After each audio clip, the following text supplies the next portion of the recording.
Chapter 8. Getting Started. There is gold everywhere. Most people are not trained to see it. I wish I could say acquiring wealth was easy for me, but it wasn't. So in response to the question, how do I start, I offer the thought process I go through on a day-to-day basis. It really is easy to find great deals. I promise you that. It's just like riding a bike. After a little wobbling, it's a piece of cake. But when it comes to money, it takes determination to get through the wobbling. That's a personal thing. To find million-dollar deals of a lifetime requires us to call on our financial genius. I believe that each of us has a financial genius within us. The problem is that our financial genius lies asleep, waiting to be called upon. It lies asleep because our culture has educated us into believing that the love of money is the root of all evil. It has encouraged us to learn a profession so we can work for money, but failed to teach us how to have money work for us. It taught us not to worry about our financial future because our company or the government would take care of us when our working days are over. However, it is our children, educated in the same school system, who will end up paying for this absence of financial education. The message is still to work hard, earn money, and spend it.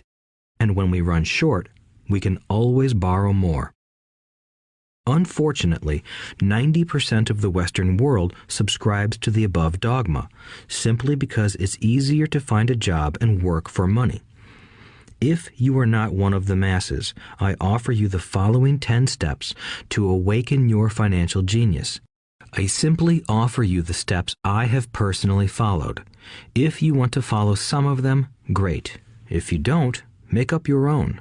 Your financial genius is smart enough to develop its own list. While in Peru, I asked a gold miner of 45 years how he was so confident about finding a gold mine. He replied, "There is gold everywhere. Most people are not trained to see it." And I would say that is true. In real estate, I can go out and in a day come up with 4 or 5 great potential deals, while the average person will go out and find nothing, even looking in the same neighborhood. The reason is that they have not taken the time to develop their financial genius.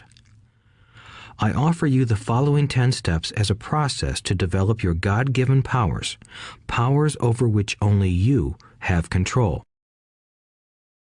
1. Find a reason greater than reality, the power of spirit. If you ask most people if they would like to be rich or financially free, they would say yes. But then reality sets in. The road seems too long with too many hills to climb. It's easier to just work for money and hand the excess over to your broker. I once met a young woman who had dreams of swimming for the U.S. Olympic team. The reality was that she had to get up every morning at 4 o'clock to swim for 3 hours before going to school.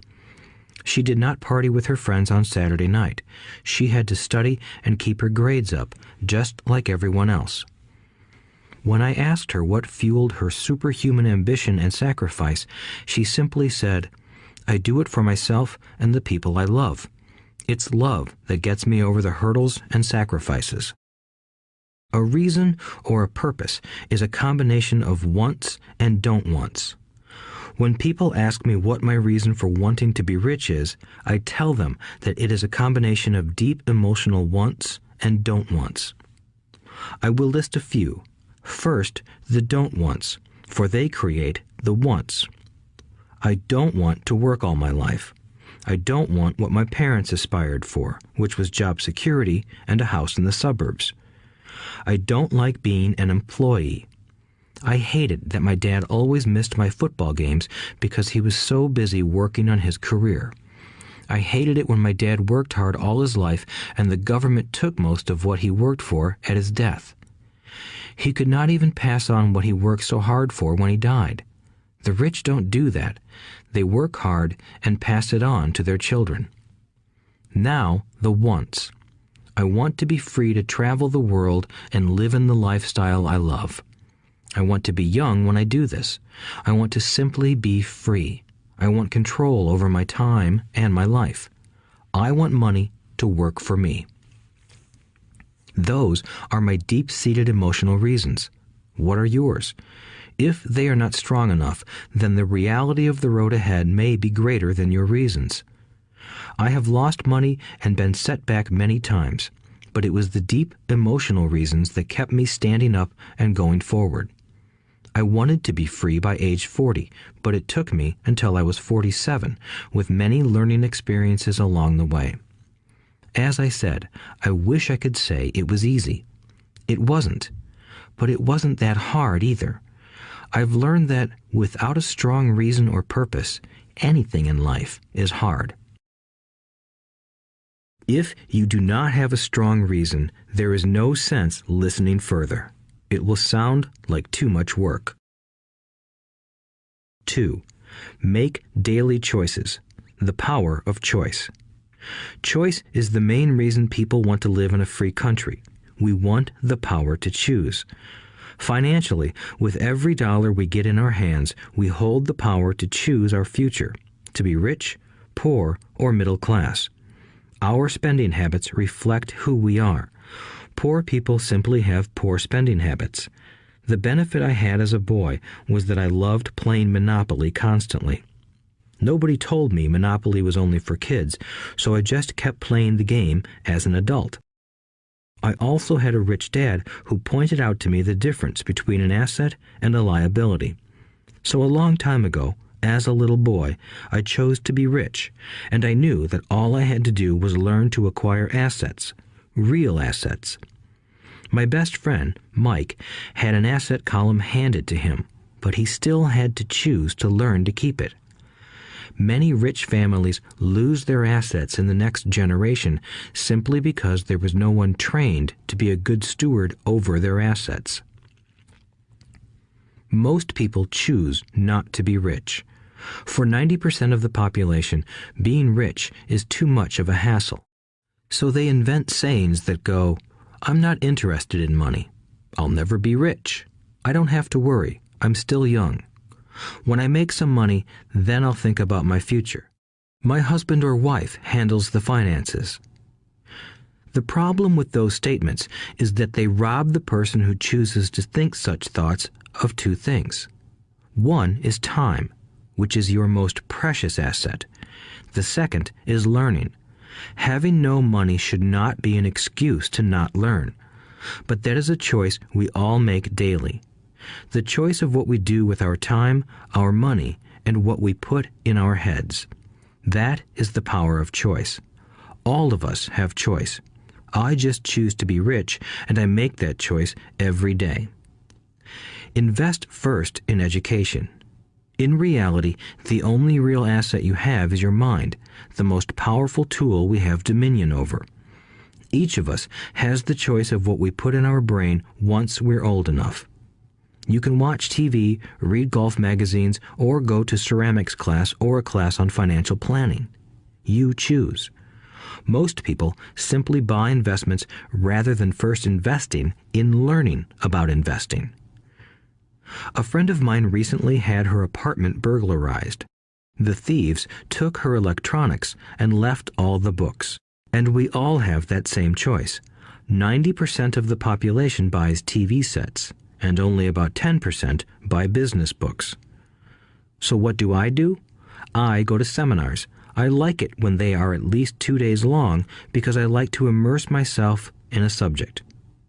In 1973, I was watching this guy on TV who was advertising a 3-day seminar on how to buy real estate for nothing down. I spent $385, and that course has made me at least $2 million, if not more. But more importantly, it bought me life. I don't have to work for the rest of my life because of that one course. I go to at least 2 such courses every year. I love CDs and audiobooks. The reason? I can easily review what I just heard. I was listening to an investor say something I completely disagreed with. Instead of becoming arrogant and critical, I simply listened to that 5-minute stretch at least 20 times, maybe more. But suddenly, by keeping my mind open, I understood why he said what he said. It was like magic. I felt like I had a window into the mind of one of the greatest investors of our time. I gained tremendous insight into the vast resources of his education and experience. The net result?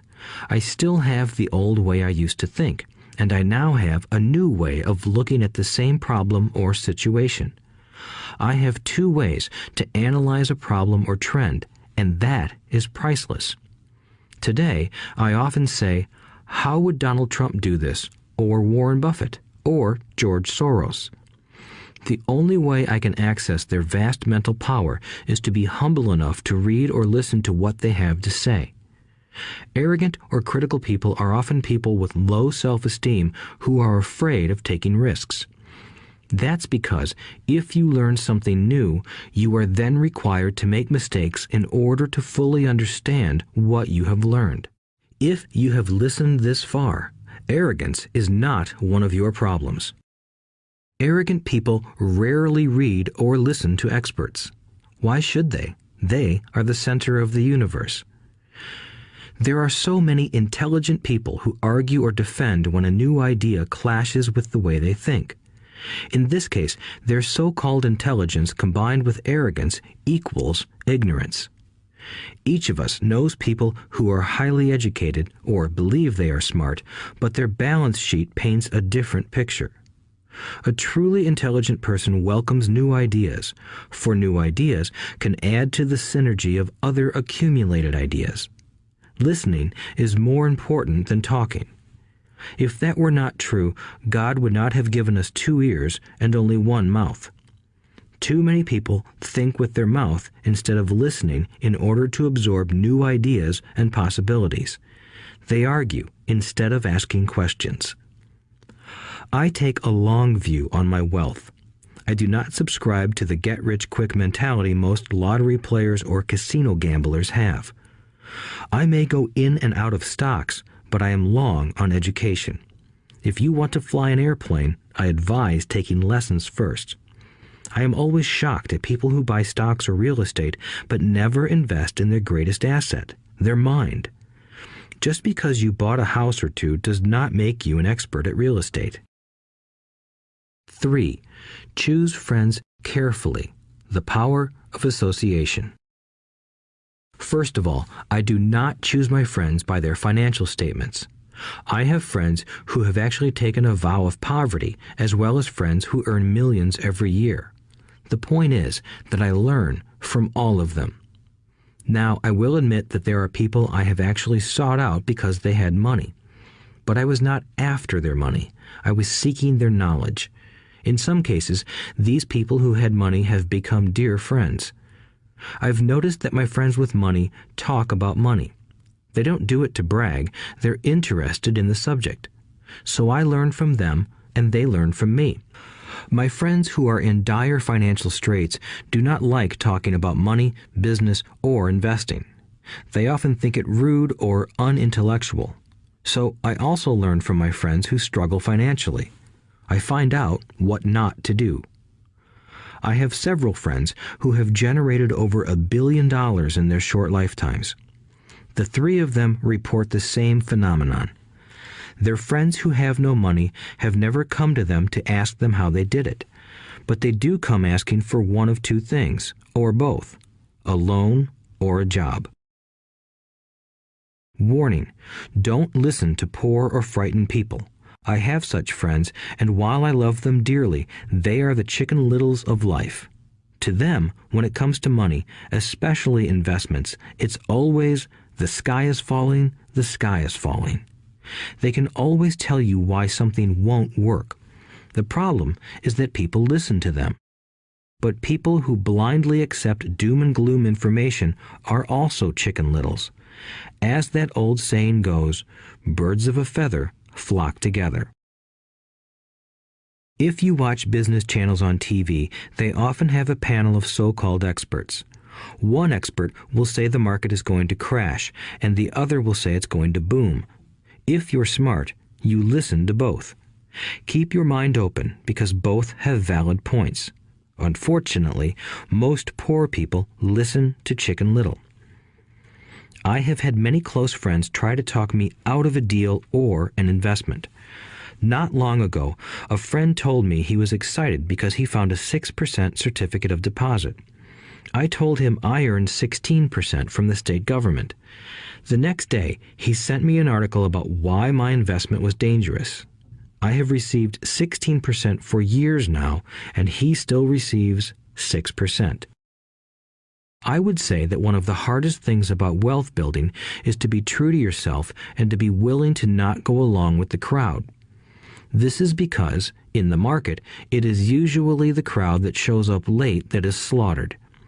If a great deal is on the front page, it's too late in most instances. Look for a new deal. As we used to say as surfers, there is always another wave. People who hurry and catch a wave late usually are the ones who wipe out. Smart investors don't time the markets. If they miss a wave, they search for the next one and get themselves in position. This is hard for most investors because buying what is not popular is frightening. Timid investors are like sheep going along with the crowd. Or their greed gets them in when wise investors have already taken their profits and moved on.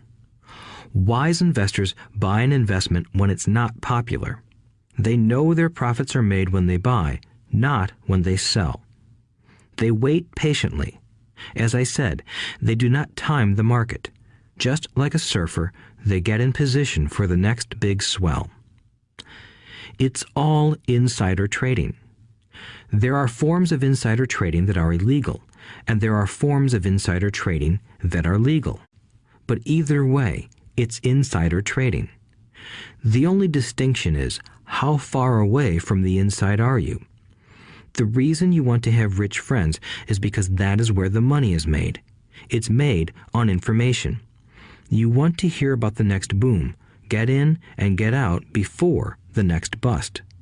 I'm not saying do it illegally, but the sooner you know, the better your chances are for profits with minimal risk. That is what friends are for, and that is financial intelligence. 4. Master a formula and then learn a new one. The power of learning quickly. In order to make bread, every baker follows a recipe, even if it's only held in their head. The same is true for making money. Most of us have heard the saying, "You are what you eat." I have a different slant. I say, "You become what you study." In other words, be careful what you learn, because your mind is so powerful that you become what you put in your head. For example, if you study cooking, you then tend to cook. If you don't want to be a cook anymore, then you need to study something else. When it comes to money, the masses generally have one basic formula they learned in school, and it's this: work for money. The predominant formula I see in the world is that every day millions of people get up, go to work, earn money, pay bills, balance checkbooks, buy some mutual funds, and go back to work. That is the basic formula, or recipe. If you're tired of what you're doing, or you're not making enough, it's simply a case of changing the formula via which you make money. Years ago, when I was 26, I took a weekend class called How to Buy Real Estate Foreclosures. I learned a formula.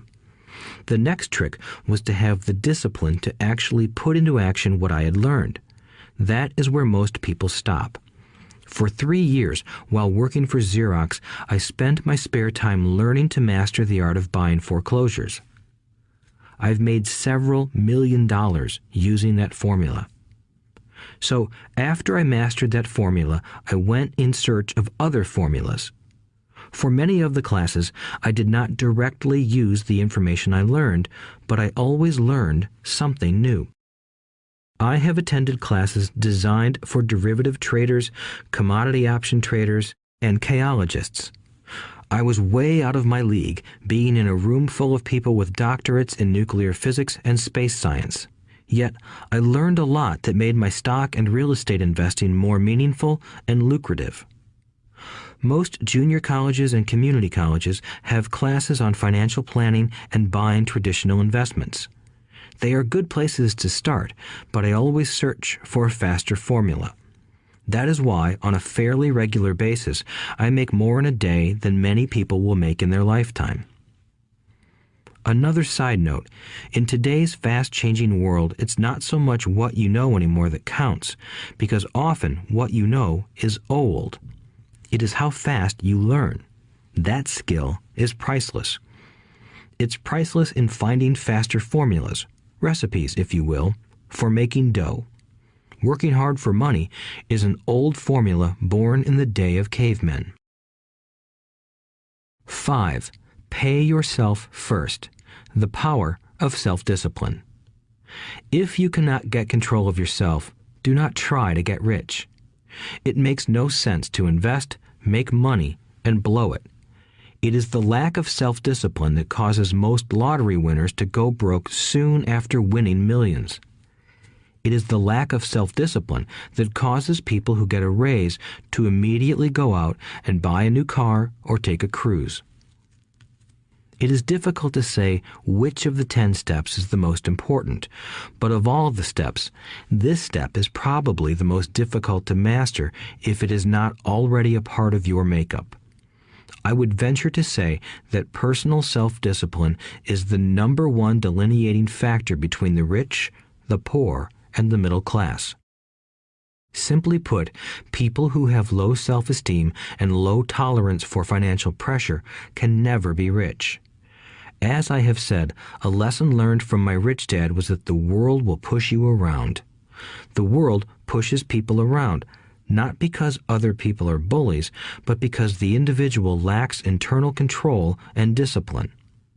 People who lack internal fortitude often become victims of those who have self-discipline.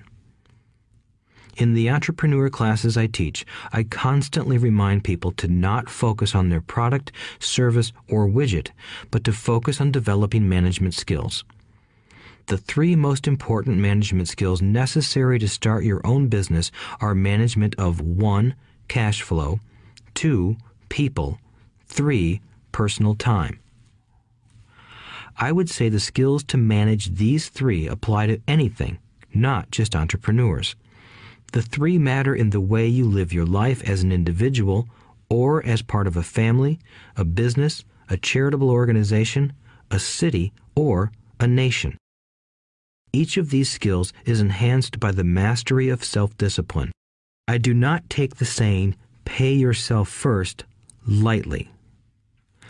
The statement, "pay yourself first," comes from George Clayson's book, The Richest Man in Babylon.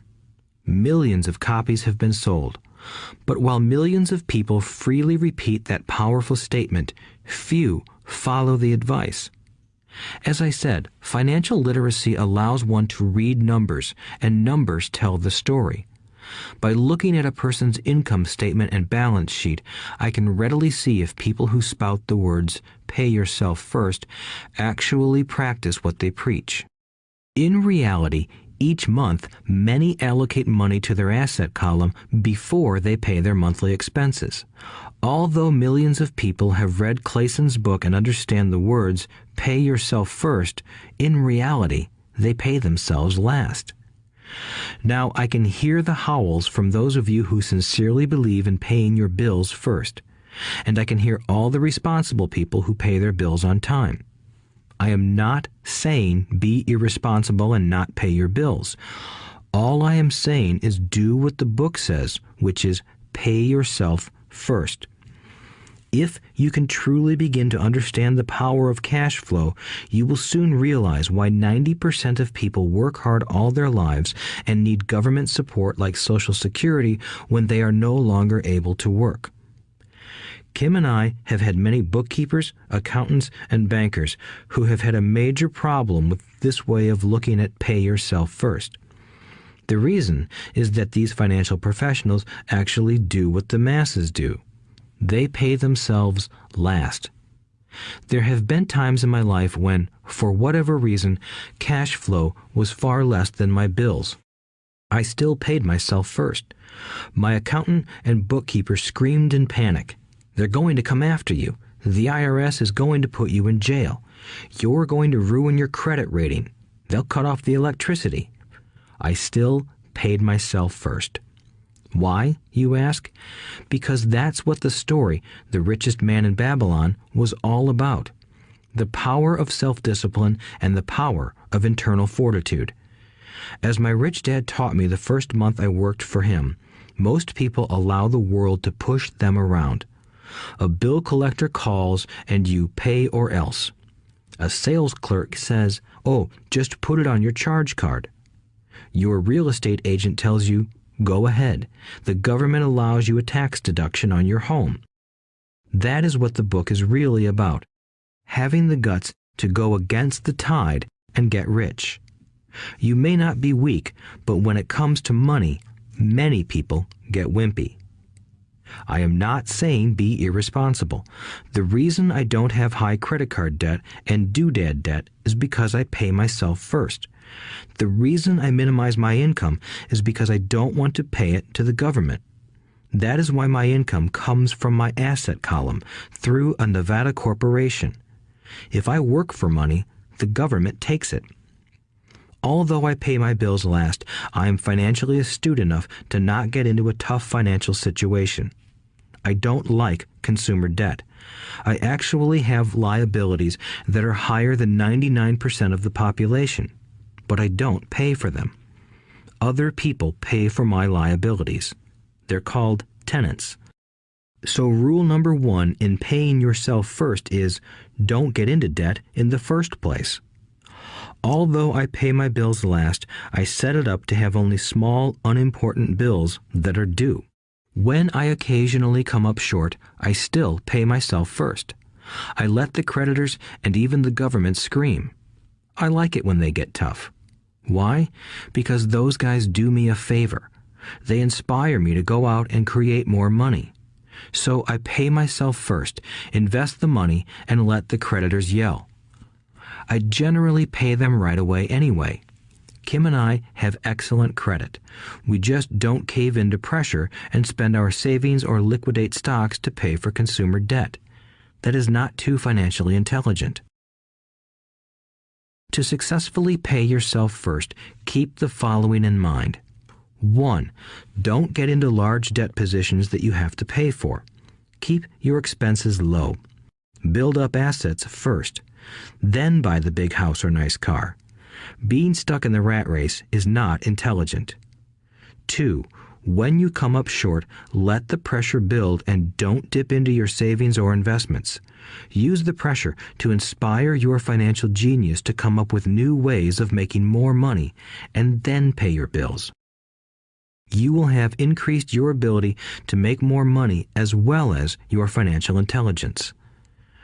So many times I have gotten into financial hot water and used my brain to create more income while staunchly defending the assets in my asset column. My bookkeeper has screamed and dived for cover, but I was like a good soldier defending the fort. Fort assets. Poor people have poor habits. A common bad habit is innocently called dipping into savings. The rich know that savings are only used to create more money, not to pay bills.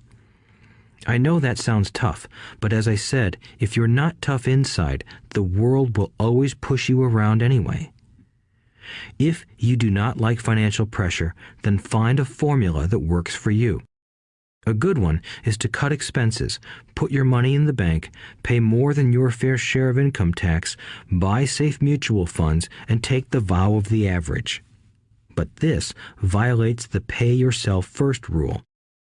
This rule does not encourage self-sacrifice or financial abstinence.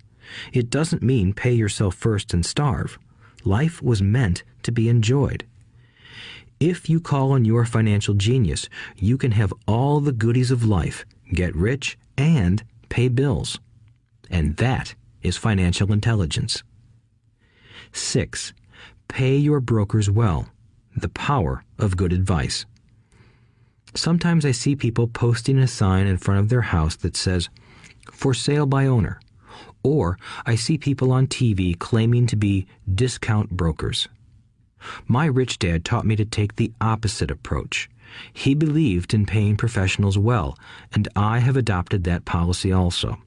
Today, I have expensive attorneys, accountants, real estate brokers, and stockbrokers. Why? Because if, and I do mean if, the people are professionals, their services should make you money. And the more money they make, the more money I make. We live in the information age. Information is priceless. A good broker should provide you with information as well as take the time to educate you. I have several brokers who do that for me. Some taught me when I had little or no money, and I am still with them today. What I pay a broker is tiny in comparison with what kind of money I can make because of the information they provide. I love it when my real estate broker or stockbroker makes a lot of money because that usually means I made a lot of money. A good broker saves me time in addition to making me money. Like when I bought the vacant land for $9,000 and sold it immediately for over $25,000 so I could buy my Porsche quicker. A broker is my eyes and ears in the market. They're there every day, so I do not have to be. I'd rather play golf. People who sell their house on their own must not value their time much. Why would I want to save a few bucks when I could use that time to make more money or spend it with those I love? What I find funny is that so many poor and middle-class people insist on tipping restaurant help 15 to 20%, even for bad service, but complain about paying a broker 3 to 7%. They enjoy tipping people in the expense column and stiffing people in the asset column. That is not financially intelligent. Keep in mind that not all brokers are created equal. Unfortunately, most brokers are only salespeople. They sell, but they themselves own little or no real estate. There is a tremendous difference between a broker who sells houses and a broker who sells investments. The same is true for stock, bond, mutual fund, and insurance, brokers who call themselves financial planners. When I interview any paid professional, I first find out how much property or stocks they personally own and what percentage they pay in taxes. And that applies to my tax attorney as well as my accountant. I have an accountant who minds his own business. His profession is accounting, but his business is real estate. I used to have an accountant who was a small business accountant, but he had no real estate. I switched because we did not love the same business. Find a broker who has your best interests at heart. Many brokers will spend the time educating you, and they could be the best asset you find. Just be fair, and most of them will be fair to you. If all you can think about is cutting their commissions, then why should they want to help you? It's just simple logic. As I said earlier, one of the management skills is the management of people. Many people only manage people they feel smarter than and they have power over. Many middle managers remain middle managers, failing to get promoted because they know how to work with people below them, but not with people above them. The real skill is to manage and reward the people who are smarter than you in some technical area. That is why companies have a board of directors. You should have one too. That is financial intelligence. 7. Be an Indian giver. The power of getting something for nothing. When the first European settlers came to America, they were taken aback by a cultural practice some American Indians had. For example, if a settler was cold, the Indian would give the person a blanket. Mistaking it for a gift, the settler was often offended when the Indian asked for it back. The Indians also got upset when they realized that settlers did not want to give it back. That is where the term Indian giver came from, a simple cultural misunderstanding. In the world of the asset column, being an Indian giver is vital to wealth. The sophisticated investor's first question is, how fast do I get my money back? They also want to know what they get for free, also called a piece of the action. That is why the ROI, or return on investment, is so important. For example, I found a small condominium that was in foreclosure a few blocks from where I lived. The bank wanted $60,000 and I submitted a bid for $50,000, which they took simply because, along with my bid, was a cashier's check for $50,000.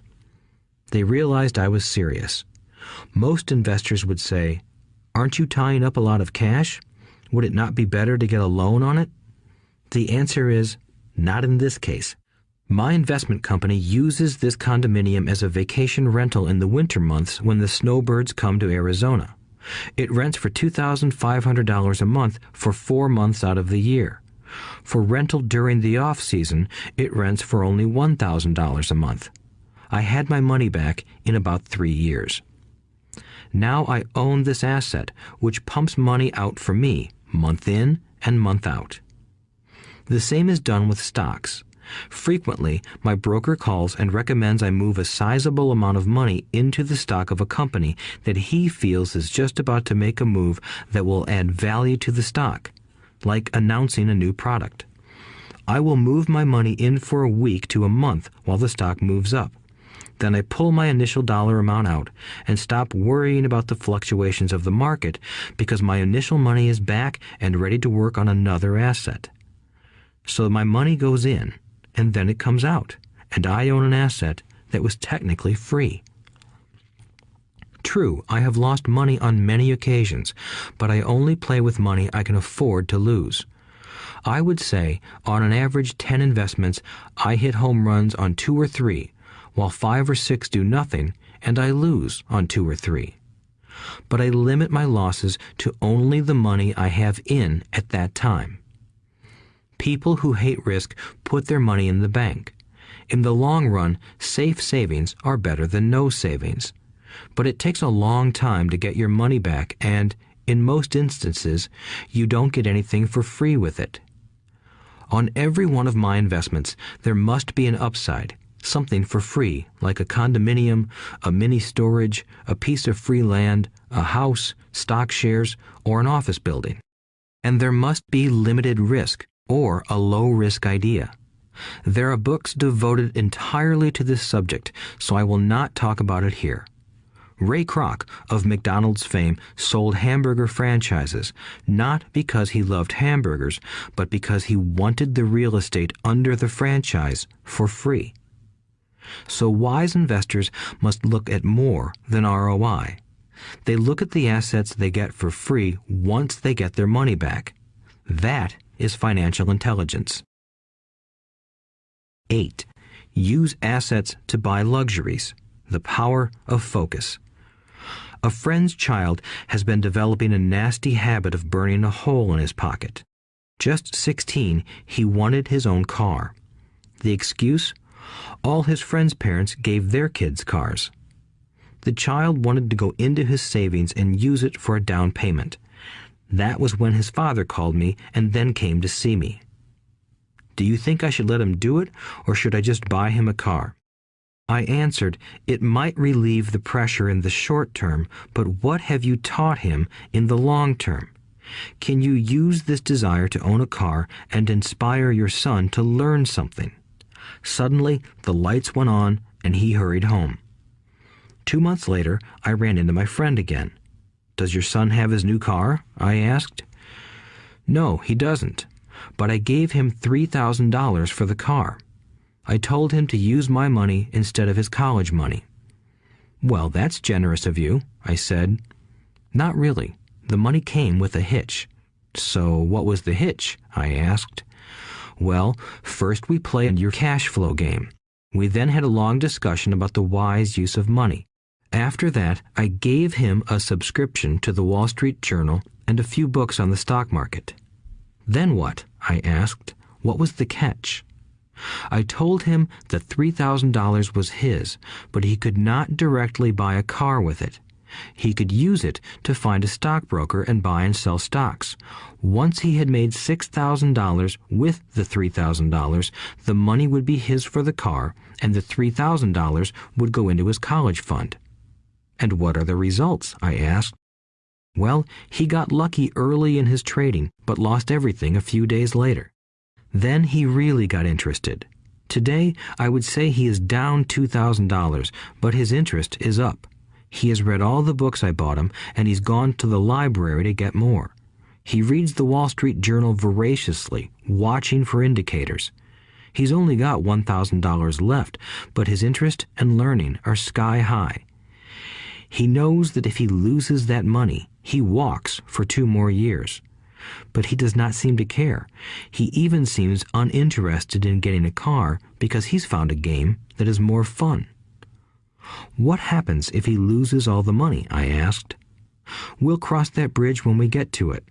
I'd rather have him lose everything now than wait till he's our age to risk losing everything. And besides, that is the best $3,000 I've ever spent on his education. What he is learning will serve him for life, and he seems to have gained a new respect for the power of money.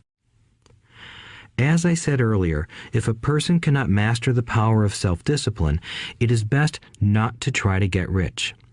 I say this because although the process of developing cash flow from an asset column is easy in theory, what's hard is the mental fortitude to direct money to the correct use. Due to external temptations, it is much easier in today's consumer world to simply blow money out the expense column. With weak mental fortitude, that money flows into the paths of least resistance. That is the cause of poverty and financial struggle. The following example illustrates the financial intelligence needed to direct money to make more money. If we give 100 people $10,000 at the start of the year, I believe that at the end of the year, 80 would have nothing left. In fact, many would have created greater debt by making a down payment on a new car, refrigerator, electronics, or a holiday. 16 would have increased that $10,000 by 5 to 10%. 4 would have increased it to $20,000 or into the millions. We go to school to learn a profession so we can work for money. It is my opinion that it's just as important to learn how to have money work for you. I love my luxuries as much as anyone else. The difference is I don't buy them on credit. It's the keep up with the Joneses trap. When I wanted to buy a Porsche, the easy road would have been to call my banker and get a loan. Instead of choosing to focus in the liability column, I chose to focus in the asset column. As a habit, I use my desire to consume to inspire and motivate my financial genius to invest. Too often today, we focus on borrowing money to get the things we want instead of focusing on creating money. One is easier in the short term, but harder in the long term. It's a bad habit that we as individuals and as a nation have gotten into. Remember, the easy road often becomes hard, and the hard road often becomes easy. The earlier you can train yourself and those you love to be masters of money, the better. Money is a powerful force. Unfortunately, people use the power of money against themselves. If your financial intelligence is low, money will run all over you. It will be smarter than you. If money is smarter than you, you will work for it all your life. To be the master of money, you need to be smarter than it. Then money will do as it is told. It will obey you. Instead of being a slave to it, you will be the master of it. That is financial intelligence. 9. Choose heroes. The power of myth. When I was a kid, I greatly admired Willie Mays, Hank Aaron, and Yogi Berra. They were my heroes, and I wanted to be just like them. I treasured their baseball cards. I knew their stats, the RBIs, the ERAs, their batting averages, how much they got paid, and how they came up from the minor leagues. As a 9-year-old kid, when I stepped up to bat or played first base or catcher, I wasn't me. I pretended I was a famous baseball player. It's one of the most powerful ways we learn, and we often lose that as adults. We lose our heroes. Today, I watch young kids playing basketball near my home. On the court, they're not little Johnny. They're pretending to be their favorite basketball hero. Copying or emulating heroes is true power learning. I have new heroes as I grow older. I have golf heroes, and I copy their swings and do my best to read everything I can about them. I also have heroes such as Donald Trump, Warren Buffett, Peter Lynch, George Soros, and Jim Rogers. I know their stats just like I knew the ERAs and RBIs of my childhood baseball heroes. I follow what Warren Buffett invests in, and I read anything I can about his point of view on the market and how he chooses stocks. And I read about Donald Trump, trying to find out how he negotiates and puts deals together. Just as I was not me when I was up to bat, when I'm in the market or I'm negotiating a deal, I am subconsciously acting with the bravado of Trump. Or, when analyzing a trend, I look at it as though Warren Buffett were doing it. By having heroes, we tap into a tremendous source of raw genius. But heroes do more than simply inspire us. Heroes make things look easy. Making it look easy convinces us to want to be just like them. If they can do it, so can I. When it comes to investing, too many people make it sound hard. Instead, find heroes who make it look easy. 10. Teach and you shall receive. The power of giving. Both of my dads were teachers. My rich dad taught me a lesson I have carried all my life, the necessity of being charitable or giving. My educated dad gave a lot of his time and knowledge, but almost never gave away money. He usually said that he would give when he had some extra money, but of course, there was rarely any extra.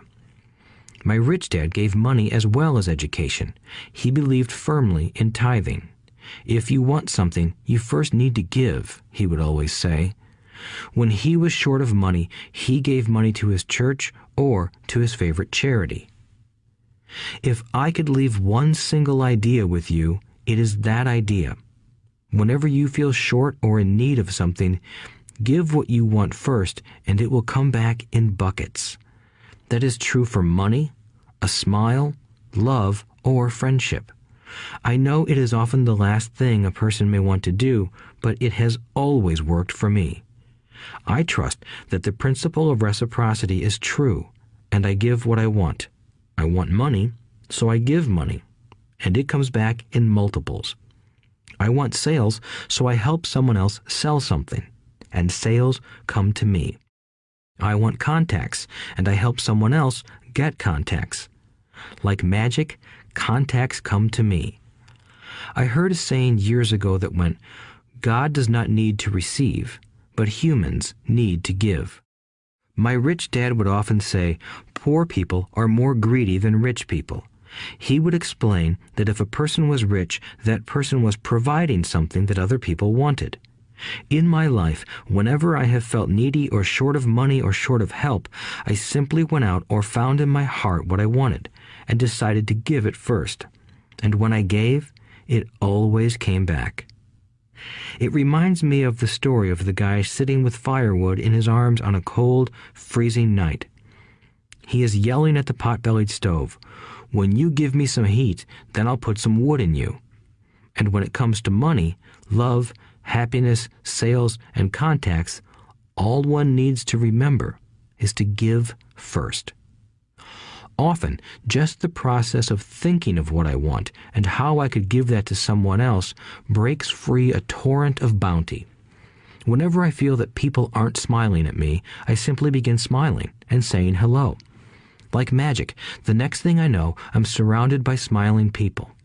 It is true that your world is only a mirror of you. So that's why I say, teach and you shall receive. I have found that the more I teach those who want to learn, the more I learn. If you want to learn about money, teach it to someone else. A torrent of new ideas and finer distinctions will come in.